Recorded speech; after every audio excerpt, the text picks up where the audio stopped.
biñ ko soseeg léegi yàgg na et je pense que bu ñuy wax ay femmes de valeur di wax ay hommes de valeur di wax ay jeunes de valeur yàgg na am HLM parce que bu ñuy wax ci taarix maanaam ci histoire HLM bokkoon na ci cité yi nga xam ni référence la ñu woon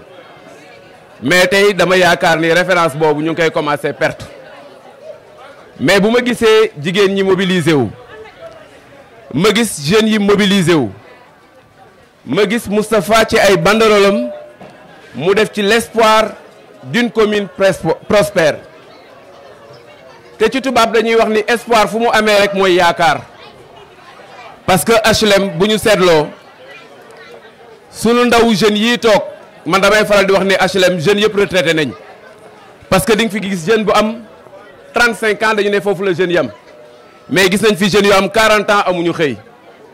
jeunes yu am 45 ans amuñu xëy te loolu yëpp am na lu ko waral lan moo ko waral parce que tout simplement ñi nga xam ne dañ leen di jox sunu commune ñu ko gérer mu war a nekk la gestion de la chose publique la ñu waroon doxee war ko wane war ko fësal loolu manqué na li nga xam ni moom. di leen ñaanal yàlla mu may leen gudd fan ak wér ba nga xam ne mission bi ñu tàmbali dinañ ko àggale ak suñu sago incha allahu taala.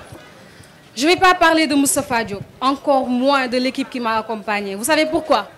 Parce que ku pare la ñuy féliciter ku pare la ñuy gërëm ñun pareeguñu. Ce n'est que le début du commencement en fait. joxewum ndogu bi moom c'était depuis 2016 lañ ko tàmbali xam ngeen ni 2016 boobu ñu ngi toll ci jamonoy couche culotte président la comprendre que ni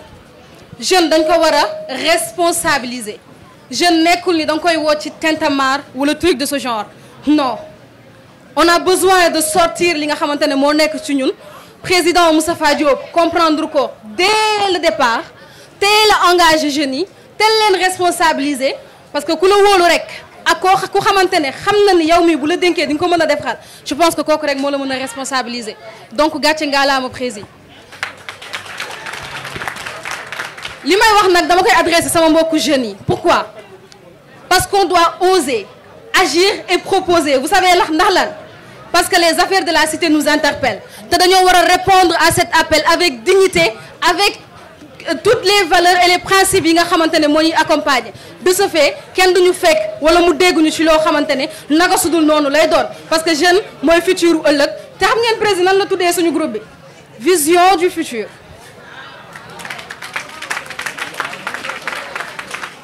vision du futur la ko tuddee def ci ay projet yu ama am solo donc comme on dit rek kuy raam di la bokk su amee oto yóbbaale la koo xamante ne yoragul mairie bi mu commencé di poser acte yu mel nii dalee ko ci tal ay lampe defar ay tali joxe ndogu kooku boo ko joxee maire non dina la defaral ba nga xamante ni épanouissement dinañ ko am moom ci moom laa gis li nga xamante ne moom la tubaab bi di wax ODD mooy objectif de développement durable ci loolu lay yëngatu donc nag juste pour tënk bañ a guddal j'exhorte tous mes frères toutes mes sœurs ñu ñëw ñu àndandoo liggéey ci vision du futur bi ndax njëriñu kenn ku ci nekk moo ci nekkuñu di liggéey pour l'intérêt individuel non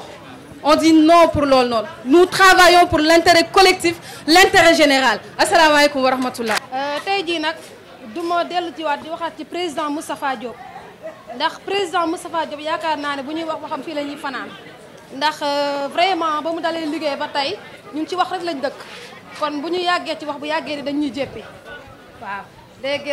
li may wax mooy en tant que représentante de Cité des Eaux teewal Cité des Eaux lépp biir HLM fii ci li nga xamante ne mooy mouvement 3e Moustapha Diop mobilise pour le meilleur des HLM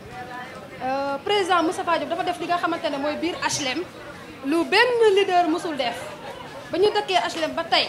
ba ñu dëkkee Cité des Eaux ba tey li mu def foofu kenn musu ko def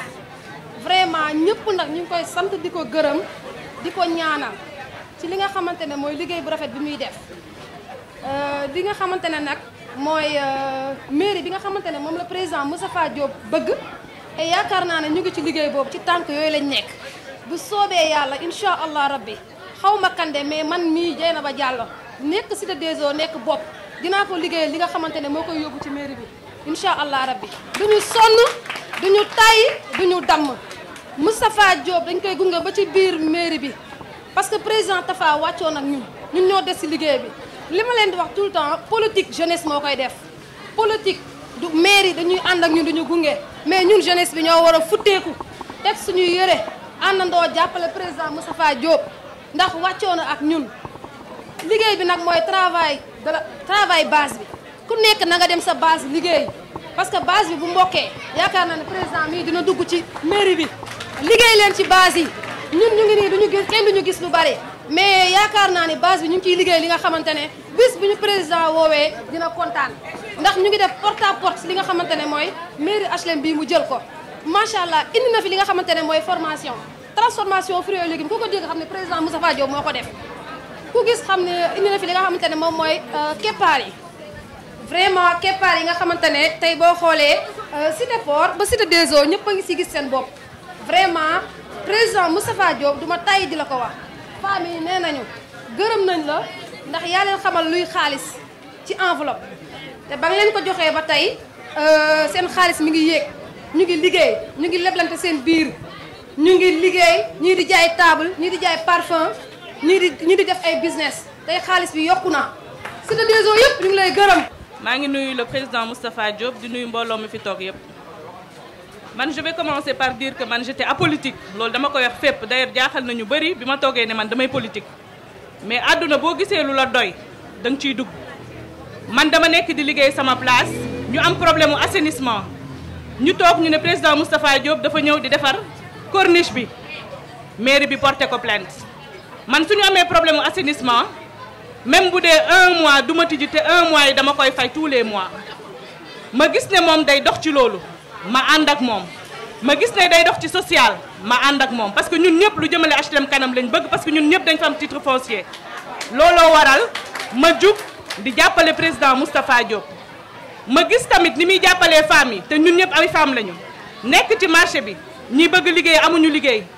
mu leen di tegal ay keppaar di leen defal ay GIE ma xam ne kii day jëmale HLM kanam looloo tax ma dugg ci moom maa ngi koy encouragé nag di ko wax ne fii mu teg tànkam foofu la te incha allah bu teggiwul tànkam li mu bëgg daf koy am parce que nit ñi nitu dëgg la ñu bëgg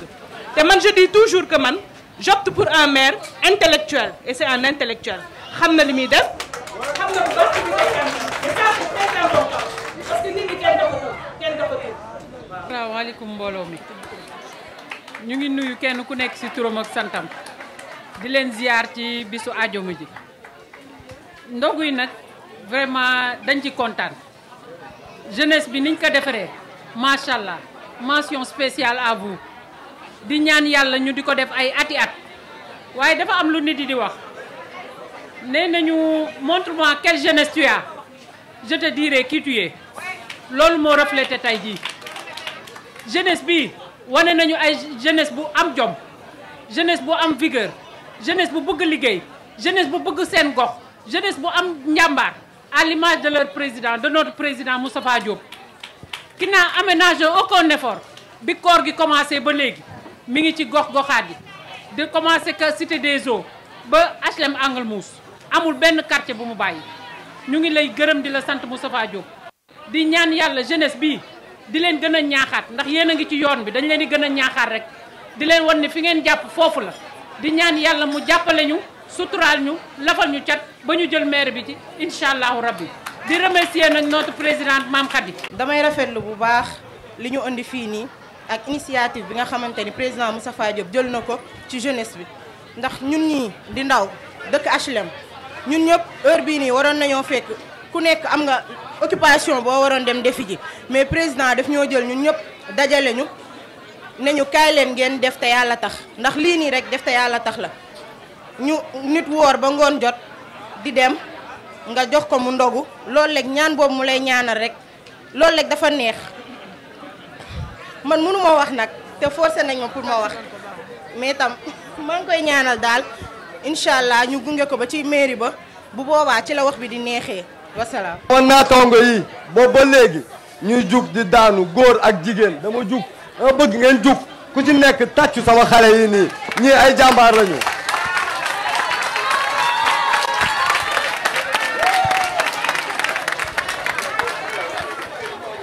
merci da lay jaajëfal ndax lii nii yombul ci HLM kon sànq waajo nu mu ko waxee rek politiciens yi bëri nañu HLM am na ñuy xëccoog yow HLM mais xel bi nga am engagement bi nga am confiance bi nga am pour la jeunesse lii nii dañuy jox benn ngëm-ngëm xam ni kat ñun ñooy doon révélation ëllëg di diidal nag nuyoo bi Cheikhou moom tamit gàcce ngaalaama teg nañ ci yoon jàngal nañ nan la ñuy doxalee liggéey boole ñoo ku xarañ muy mama teg ci Maysa. salaamaaleykum mbooloo mi nuyu naa leen yéen ñëpp ku ci nekk ci turam ak santam njëkkee ko ci suñu maire bi Moustapha Diop xam naa nag ñu bëri xamuñu ma maa ngi tudd Maymouna Dieye dëkk HLM 4 côté pharmacie Ahmed Bathily di sànni tuuti kàddu ci mbooloo mi parce que nee nañ ku ne mun ngaa louer chaise waaye munoo louer nit ñi lu day ni weeru koor mbooloo mi dajaloo bàyyi seeni kër ñoo toog fii ndogoo fi lu ko jar a tax dañoo gis lu ko jar ci monsieur le maire mii toog jeunesse bi mobilisé wu bu fekkee ni mus na fee am bu deekee lu jiitu sama juddu nañ ko wax ay xale yu ndaw mobilisé wu nii di sonn ci weeru koor gi ay mag bàyyi seen kër bàyyi seen njaboot toog fii ndogoo ci mbedd bi lu ko jar moo tax donc tey jii di ñaan rek ñi gën a góorgóorlu gën a booloo jàppale Moustapha Diop man day xaw ma kan waaye dal na sama xel. ñu ngi jaara sant bege way kan tuwa wala boog instant dañu kontaan quoi dana ko instant dañu kontaan parce que taba seede yàlla instant waaw loolu lay am naa ko saanoon mais ne instant dañu bég quoi taba dafa doon benn jeune boo xamante ne ëllëg war na mën a gérer fii quoi ñun ñoo suñu frère la ñoo bokk koñ mais liggéey bi yamul fii soxna si man lan 2003 Abdoulaye Wade fàq maa ni fekkoon ginnaaw pale maa doon wax ak moom kon tey jii ëllëg xam nga mu jàppale woon yeneen fàq maan yoo xam ne dañ feebar gëj seen kër dimbali leen yóbbu leen seen kër loolu lu baax la kon kii dañ ngay ñaanal waaw sa kaw sa kanam yaa rabbana alhamdulilah allahumma salli ala tey nag dama koy woyal ba mu kontaan yaa Babacar war sang laa yooyu yaa ba sol jëngal pëndal sol xaab dëngal taxaw ñangal soobu ñëw ma àndal dendal di perek suma kodo suma pëdo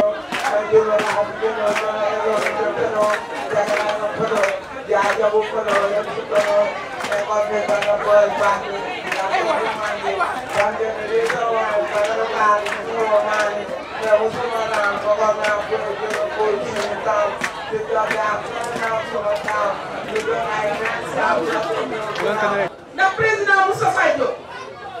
mooy xale bi juddoo HLM yaroo HLM màggee HLM jàngi ñëw ne dara ñoruma lu dul HLM dara ñoruma lu dul commune HLM fi nga xam ne ci tali yu toj yii laa doon footballé ci école yii laa doon jàngee dama bëgg nag liggéey HLM bala ma koo def damay taxaw dëggal sama bopp laaj commune kooku mooy président Moustapha Diop ñu ne ko déedéet waay mu ne damay ñëw du ma ne kenn ñëw leen topp sama gannaaw ñëw leen ñoo ànd liggéey HLM donte que yor naa moyen mais xel yeeg xalaat yi yéen a ko yor ñëw leen ñoo ànd liggéey suñu gox bii di HLM kooku mooy président Moustapha Diop ma di ko dooleel nag président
moom tey fi la ñuy fanaan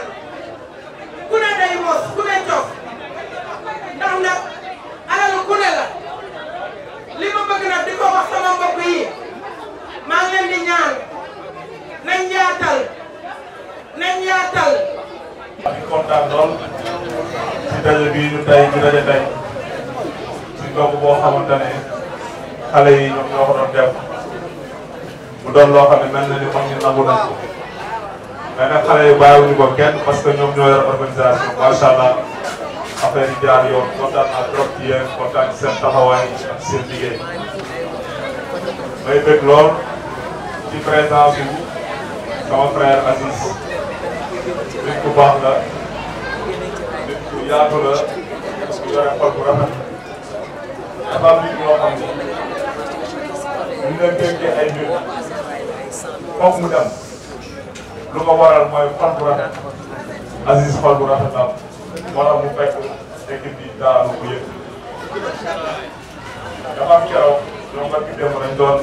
organiser ndogu ASC ñu ne dañu ko leader politique yëpp daje am ku wax ne ñi fi nekkoon démb ak bëgg démb ci équipe bi nañ leen sant gërëm leen ndax bu loolu ñoom équipe bi ak si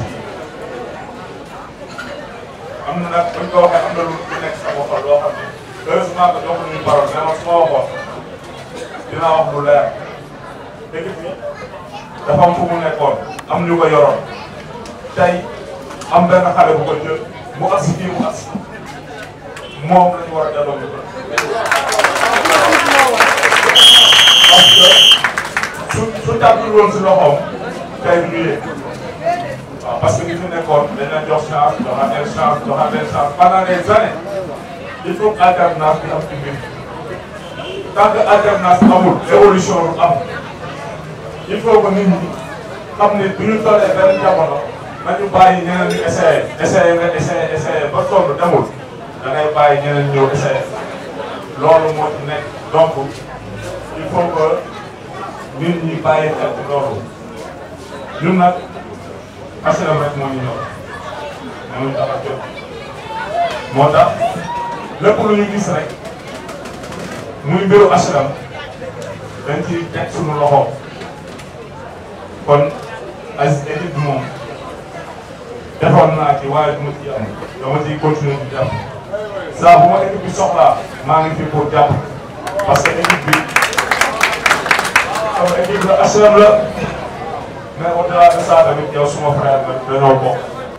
maa ngi nuyu di fi nekk ñëpp Rokhaya Diawaye gëj naa la gis yàgg na kontaan naa trop pour sa teewaay xaw ma ni woon sax aay nga nii ci affaire yi quoi kontaan nañ trop waaw maa ngi nuyu nag suñu grand sëriñ vraiment ñu ngi soxee gisante ci panel bi laa koy dégg rek muy wax mu am ay idées yu nice idées yoo xamante ni ñu ngi ciy jàpp ci gis njëriñ xam nga li ñu nekk di def nii dafa am lu garaaw li ci nekk dafa am ay génération yu bëri yoo xam dañoo daje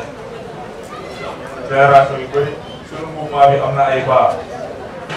am na ay demi pas am na ay jeunes am na ay xale